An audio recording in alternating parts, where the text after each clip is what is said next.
বন্ধুরা, আজ আপনাদের শোনাব বিভূতিভূষণ বন্দ্যোপাধ্যায়ের অভিশপ্ত। আমার জীবনে সেই একটা অদ্ভুত ব্যাপার সেবার ঘটেছিল। বছর তিনেক আগেকার কথা। আমাকে বরিশালের ওপারে যেতে হয়েছিল একটা কাজে।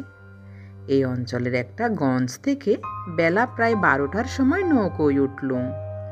আমার সঙ্গে এক নৌকোয় বরিশালের এক ভদ্রলোক ছিলেন। গল্পে গুজবে সময় কাটতে লাগলো। সময়টা পুজোর পরেই।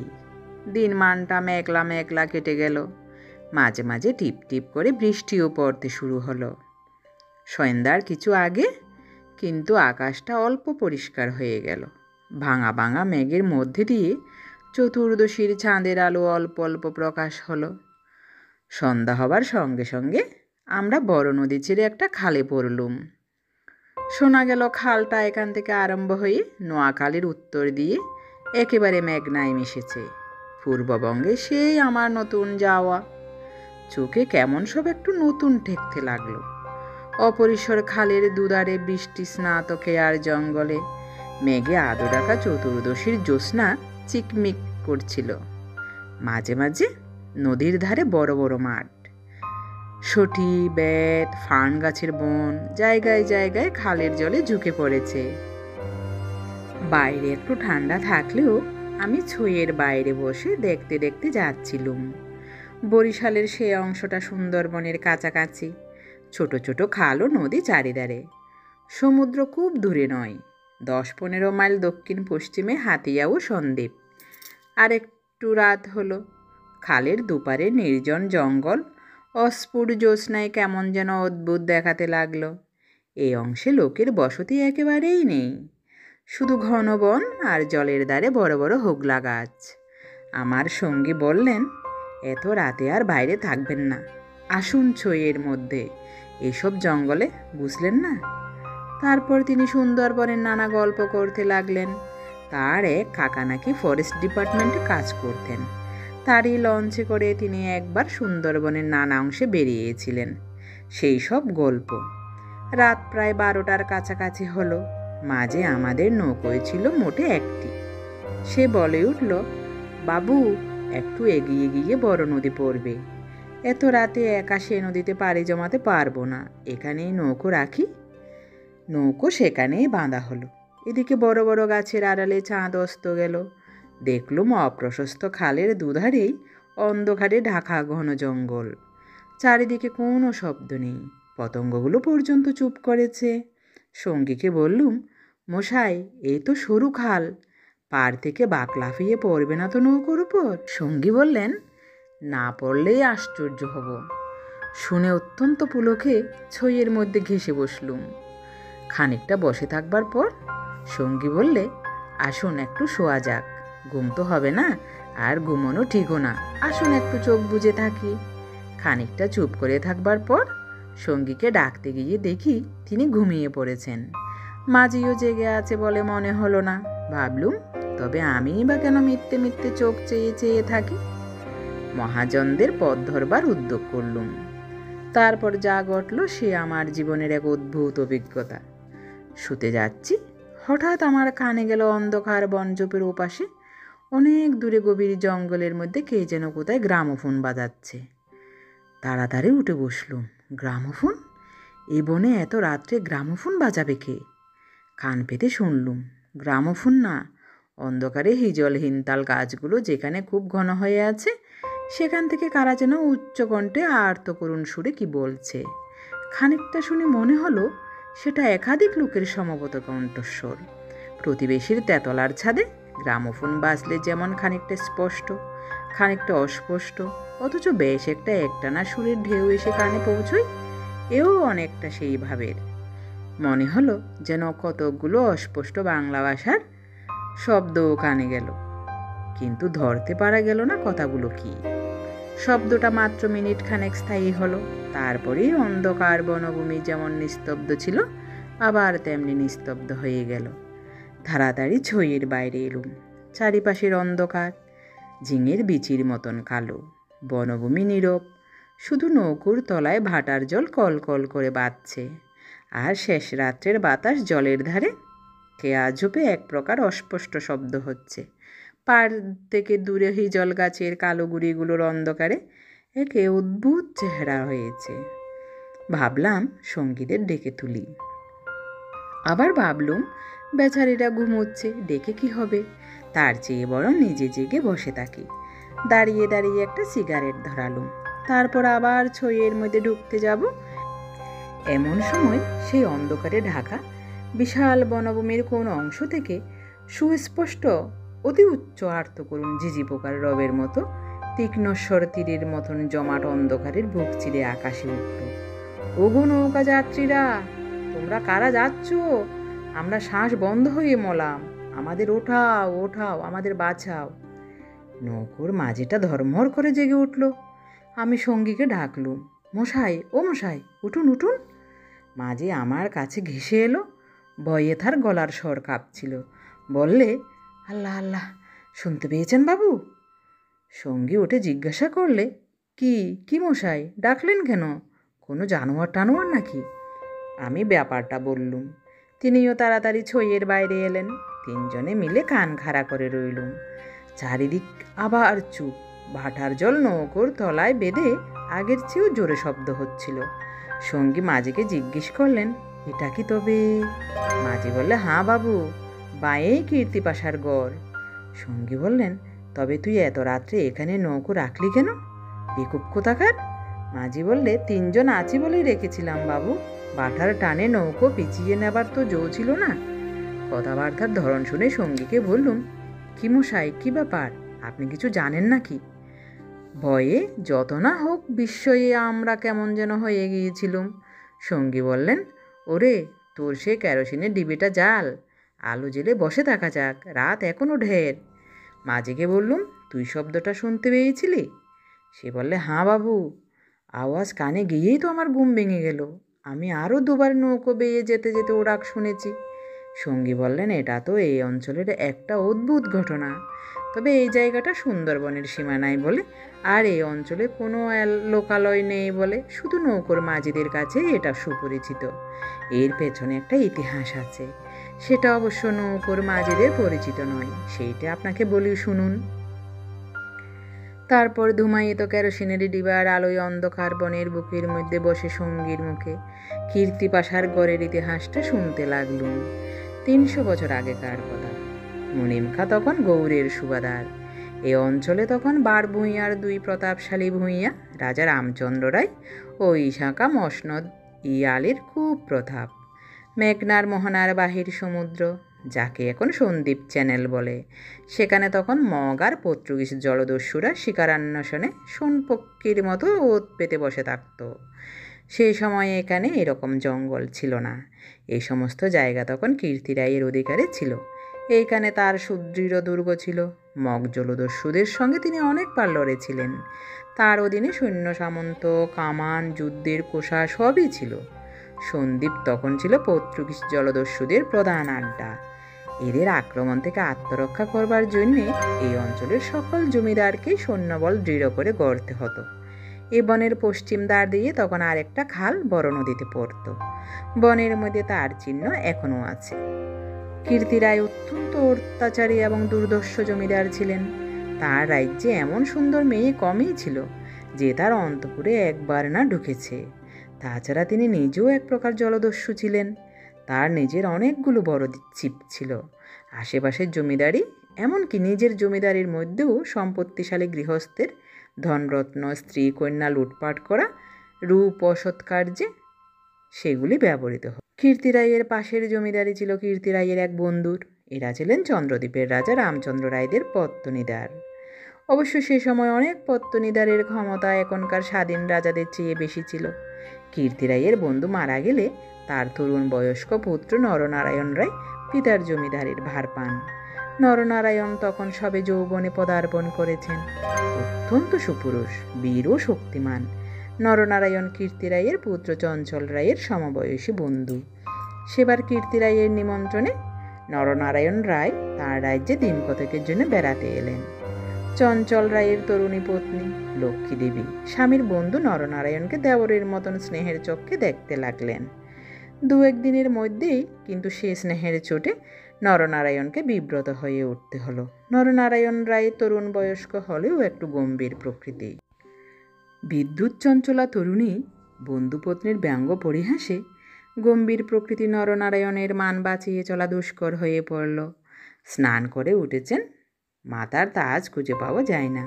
নানা জায়গায় খুঁজে হয়রান হয়ে তার আশা ছেড়ে দিয়ে বসে আছেন। হঠাৎ কখন নিজের বালিশ তুলতে গিয়ে দেখেন তার নিচেই তাজ চাপা আছে। যদিও এর আগেও তিনি বালিশের নিচে খুঁজেছেন। তার প্রিয় তরবারিখানা দুপুর থেকে বিকেলের মধ্যে 5 বার হারিয়ে গেল। আবার 5 বারই সম্পূর্ণ অপ্রত্যাশিত স্থান থেকে খুঁজে পাওয়া গেল।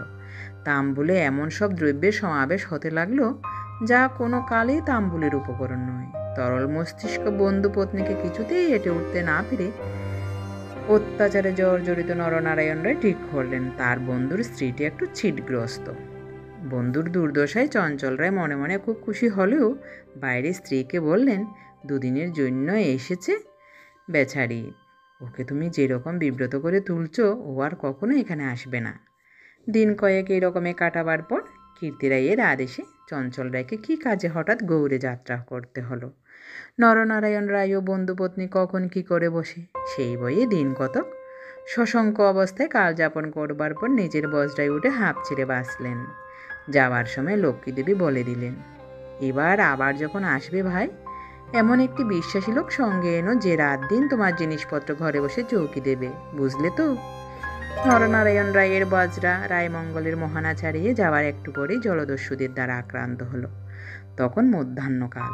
প্রখর রৌদ্রে বজরার দক্ষিণ দিকের দিগ্বলয় প্রসারী জলরাশি সানানো তলোয়ারের মতো ঝকঝক করছিল।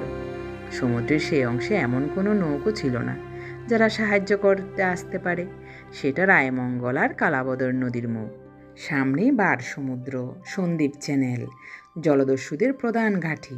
নরনারায়ণের বজরার রক্ষীরা কেউ হত হলো, কেউ সাংঘাতিক জখম হলো। নিজে নরনারায়ণ দস্যুদের আক্রমণ প্রতিহত করতে গিয়ে উরুদেশে কিসের খোঁচাকেই সংজ্ঞাশূন্য হয়ে পড়লেন। জ্ঞান হলে দেখতে পেলেন তিনি এক অন্ধকার স্থানে শুয়ে আছেন। তার সামনে কি যেন একটা বড় নক্ষত্রের মতো জ্বলছে। খানিকক্ষণ জোরে চোখের পলক ফেলবার পর তিনি বুঝলেন যাকে নক্ষত্র বলে মনে হয়েছিল তা প্রকৃতপক্ষে একটি অতি ক্ষুদ্র গবাক্ষপথে আগত দিবালোক। নরনারায়ণ দেখলেন তিনি একটা অন্ধকার কক্ষের আর্দ্র মেঝের উপর শুয়ে আছেন। ঘরের দেওয়ালের স্থানে স্থানে সবুজ শেওলার দল গজিয়েছে। আরও কদিন, আরও করাত কেটে গেল, কেউ তার জন্য কোনো খাদ্য আনলে না। তিনি বুঝলেন যারা তাকে এখানে এনেছে তাকে না খেতে দিয়ে মেরে ফেলাই তাদের উদ্দেশ্য। মৃত্যু, সামনে নির্মম মৃত্যু। সেদিন মানও কেটে গেল। আঘাতজনিত ব্যথায় এবং ক্ষুধা তৃষ্ণায় অবসন্ন দেহ নরনারায়ণের চোখের সামনে থেকে গবাক্ষপথের দিবালোক মিলিয়ে গেল। তিনি অন্ধকার ঘরের পাষাণ শয্যায় ক্ষুধা কাতরে দেহ প্রসারিত করে অধীরভাবে মৃত্যুর অপেক্ষা করতে লাগলেন। প্রকৃতির একটা ক্লোরোফর্ম আছে। যন্ত্রণা পেয়ে মরছে এমন প্রাণীকে মৃত্যু যন্ত্রণা থেকে বাঁচাবার জন্যে সেটা মুমূর্ষ প্রাণীকে অভিভূত করে। ধীরে ধীরে যেন সেই দয়াময়ী মৃত্যুতন্দ্রা এসে তাকেও আশ্রয় করলে। অনেকক্ষণ পরে, কতক্ষণ পরে তা তিনি বুঝতে পারলেন না, হঠাৎ আলো ঝুঁকে লেগে তার তন্দ্রাগর খেটে গেল। বিস্মিত নরনারায়ণ চোখ মেলে দেখলেন তার সামনে প্রদীপ হস্তে দাঁড়িয়ে তার বন্ধুপত্নী লক্ষ্মী দেবী।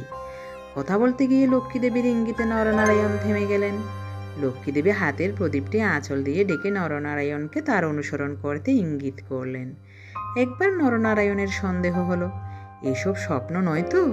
কিন্তু ওই যে দীপশিখার উজ্জ্বল আলোয় আর্দ্র বৃত্তিক রাত্রের সবুজ শেওলার দল স্পষ্ট দেখা যায়।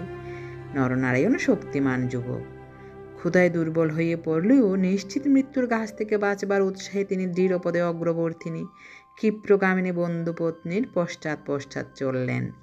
একটা বক্রগতি পাথরের সিঁড়ি দিয়ে উপরে উঠে একটি দীর্ঘ সুড়ঙ্গ পার হবার পর তিনি দেখলেন যে তারা কীর্তি রায়ের প্রাসাদের সামনের খালদারে এসে পৌঁছেছেন।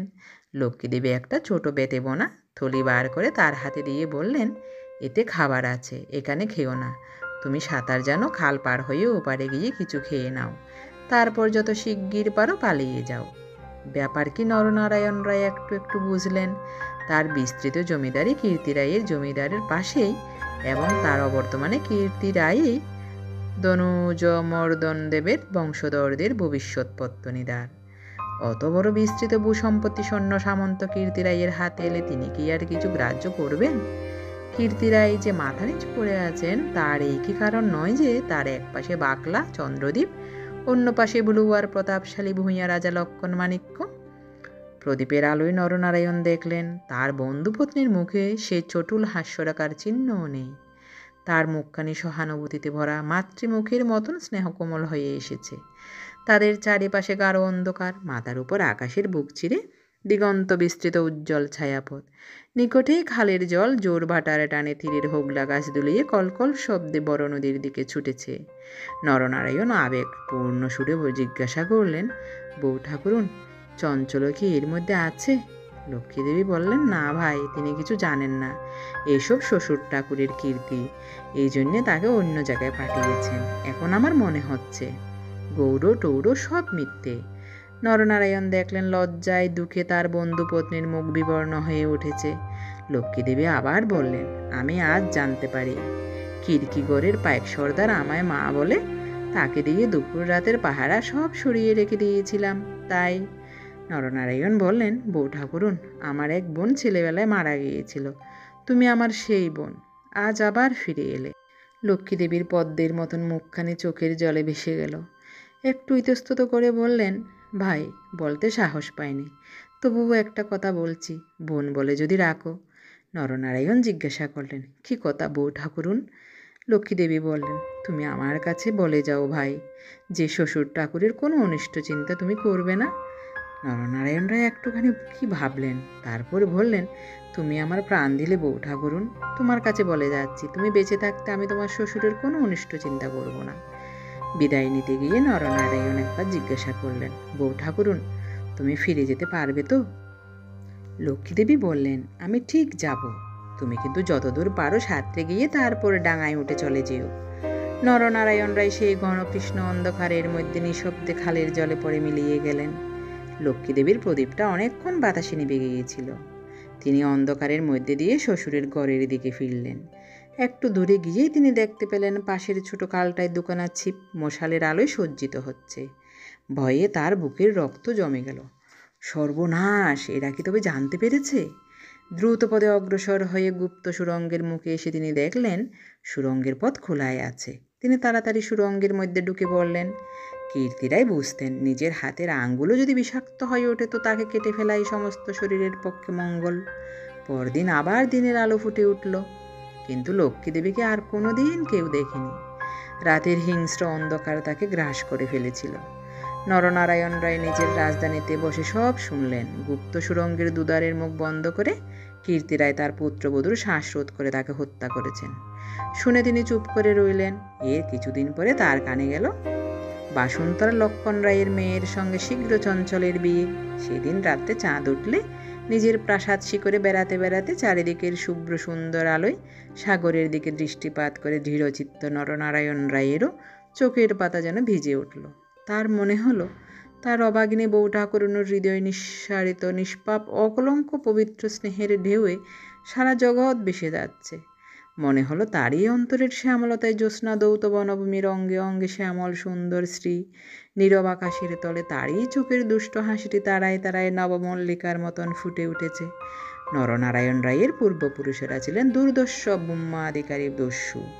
হঠাৎ পূর্বপুরুষের সেই বর্বর রক্ত নরনারায়ণের ধমনীতে নেচে উঠল। তিনি মনে মনে বললেন, আমার অপমান আমি একরকম ভুলেছিলাম বউ ঠাকুরুন, কিন্তু তোমার অপমান আমি সহ্য করব না কখনো।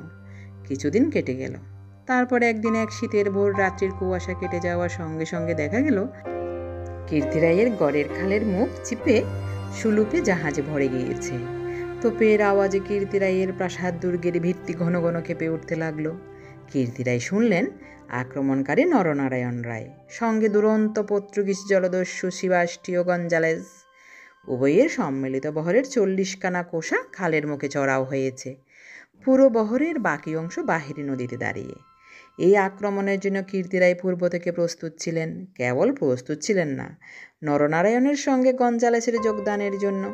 রাজা রামচন্দ্র রায় এবং রাজা লক্ষ্মণ মাণিক্যের সঙ্গে গঞ্জালেসের কয়েক বৎসর ধরে শত্রুতা চলে আসছে। এই অবস্থায় গঞ্জালেস যে তাদের পত্তনিদার নরনারায়ণ রায়ের সঙ্গে যোগ দেবে, এ কীর্তি রায়ের কাছে সম্পূর্ণ অপ্রত্যাশিত ঘটনা। তাহলেও কীর্তি রায়ের গড় থেকেও তোপ চলল। গঞ্জালেস সুদক্ষ নৌবীর, তার পরিচালনে 10খানা সুলুপ চড়া ঘুরে গড়ের পাশের ছোট খালে ঢুকতে গিয়ে কীর্তি রায়ের নওয়াড়ায় এক অংশ দ্বারা বাধাপ্রাপ্ত হলো। গড়ের কামান সেদিকে এত প্রখর যে খালের মুখে দাঁড়িয়ে থাকলে বহর মারা পড়ে। গঞ্জালেস দুখানা কামানবাহী সুলুপ ছোট খালের মুখে রেখে বাকিগুলো সেখান থেকে ঘুরিয়ে এনে চড়ার পেছনে দাঁড় করালে। গঞ্জালেসের অধীনস্থ অন্যতম জলদস্যু মাইকেল রোজারিও ডি ভেগা এই ছোট বহর খালের মধ্যে ঢুকিয়ে গড়ের পশ্চিম দিক আক্রমণ করবার জন্য আদিষ্ট হলো। অতর্কিত আক্রমণে কীর্তি রায়ের নওয়ারা শত্রুবহর কর্তৃক চিপিয়াটা বোতলের মতন খালের মধ্যে আটকে গেল। 12 নদীতে গিয়ে যুদ্ধ দেওয়ার ক্ষমতা তাদের আদৌ রইল না। তবুও তাদের বিক্রমে রোজারিও অনেকক্ষণ পর্যন্ত কিছু করে উঠতে পারলে না। কীর্তি রায়ের নৌবহর দুর্বল ছিল না। কীর্তি রায়ের গড় থেকে পর্তুগিজ জলদস্যুদের আড্ডা সন্দ্বীপ খুব দূরে নয়, কাজে কীর্তি রায়ের নৌবহর সুদৃঢ় করে গড়তে হয়েছিল। বৈকালের দিকে রোজারিওর কামানের মুখে গড়ের পশ্চিম দিকটা একেবারে হুম দিকেই পড়ে গেল। নরনারায়ণ রায় দেখলেন প্রায় 30খানা কোষা জখম অবস্থায় খালের মুখে পড়ে। কীর্তি রায়ের গড়ের কামানগুলো সব চুপ। নদীর দুপার ঘিরে সন্ধ্যা নেমে আসছে। ঊর্ধ্বে নিস্তব্ধ নীল আকাশে কেবলমাত্র এক ঝাঁক শকুনি কীর্তি রায়ের গড়ের উপর চক্রাকারে ঘুরছে। হঠাৎ বিজয় উন্মুক্ত নরনারায়ণ রায়ের চোখের সম্মুখে বন্ধুপত্নীর বিদায়ের রাতের সন্ধ্যার পদ্মের মতন বিষাদ ভরা ম্লান মুখখানি, কাতর মিনতিপূর্ণ সেই চোখ দুটি মনে পড়ল। তীব্র অনুশোচনায় তার মন তখনই ভরে উঠল। তিনি করছেন কি? এইরকম করে কি তিনি তার স্নেহময়ী প্রাণদাত্রীর শেষ অনুরোধ রাখতে এসেছেন? নরনারায়ণ রায় হুকুম জারি করলেন, কীর্তি রায়ের পরিবারেরও একটা প্রাণীরও যেন প্রাণহানি না হয়। একটু পরেই সংবাদ এলো, ঘরের মধ্যে কেউ নেই। নরনারায়ণ রায় বিস্মিত হলেন। তিনি তখনই নিজে ঘরের মধ্যে ঢুকলেন। তিনি এবং গঞ্জালেস ঘরের সমস্ত অংশ তন্ন তন্ন করে খুঁজলেন। দেখলেন সত্যিই কেউ নেই। পর্তুগিজ বহরের লোকেরা ঘরের মধ্যে লুটপাট করতে গিয়ে দেখলে মূল্যবান দ্রব্যাদি বড় কিছু নেই। পরদিন দ্বীপ্রহর পর্যন্ত লুটপাট চলল। কীর্তি রায়ের পরিবারের এক প্রাণেরও সন্ধান পাওয়া গেল না। অপরাহ্নে কেবলমাত্র 2খানা সুলুপ খালের মুখে পাহারা রেখে নরনারায়ণ রায় ফিরে চলে গেলেন। এই ঘটনার দিন কয়েক পরে পর্তুগিজ জলদস্যুর দল লুটপাট করে চলে গেলে কীর্তি রায়ের এক কর্মচারী ঘরের মধ্যে প্রবেশ করে। আক্রমণের দিন সকালে এই লোকটি ঘর থেকে আরও অনেকের সঙ্গে পালিয়েছিল। ঘুরতে ঘুরতে একটা বড় থামের আড়ালে সে দেখতে পেলে একজন আহত মুমূর্ষু লোক তাকে ডেকে কি বলবার চেষ্টা করছে। কাছে গিয়ে সে লোকটাকে চিনলে। লোকটি কীর্তি রায়ের পরিবারে এক বিশ্বস্ত পুরনো কর্মচারী। তার মৃত্যুকালীন অস্পষ্ট বাক্যে আগন্তুক কর্মচারীটি মোটামুটি যা বুঝলে তাতেই তার কপাল ঘেমে উঠল।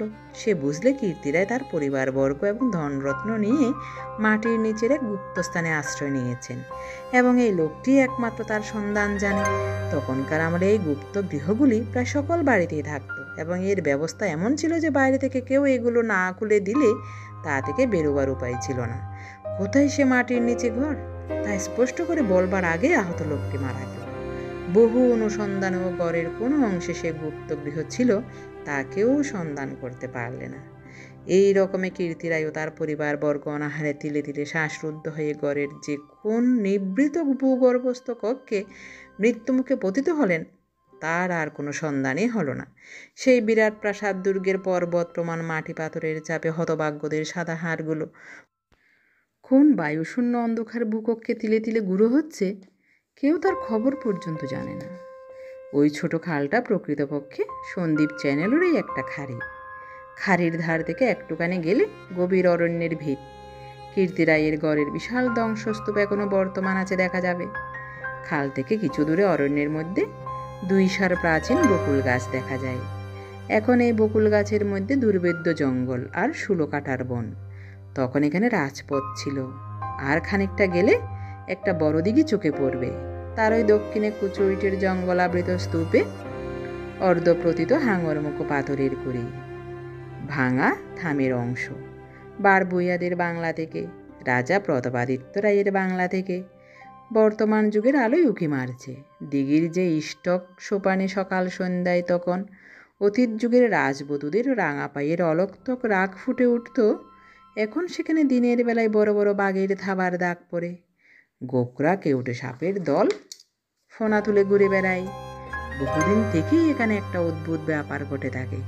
দুপুর রাতে গভীর বনভূমি যখন নীরব হয়ে যায়, হিনতাল হিজল গাছের কালো গুড়িগুলো অন্ধকারে যখন বনের মধ্যে প্রেতের মতো দাঁড়িয়ে থাকে, সন্দীপ চ্যানেলের জোয়ারের ঢেউয়ের আলোক হেপি লোনা জল খাড়ির মুখে জোনাকির মতন জ্বলতে থাকে, তখন খাল দিয়ে নৌকো বেয়ে যেতে যেতে মধু সংগ্রাহকেরা কতবার শুনেছে অন্ধকারে বনের এক গভীর অংশ থেকে কারা যেন আর্তস্বরে চিৎকার করছে, ওগো পথযাত্রীরা, ওগো নৌকা যাত্রীরা, আমরা যে এখানে শ্বাসরুদ্ধ হয়ে মারা গেলাম, দয়া করে আমাদের তোলো, ওগো আমাদের তোলো।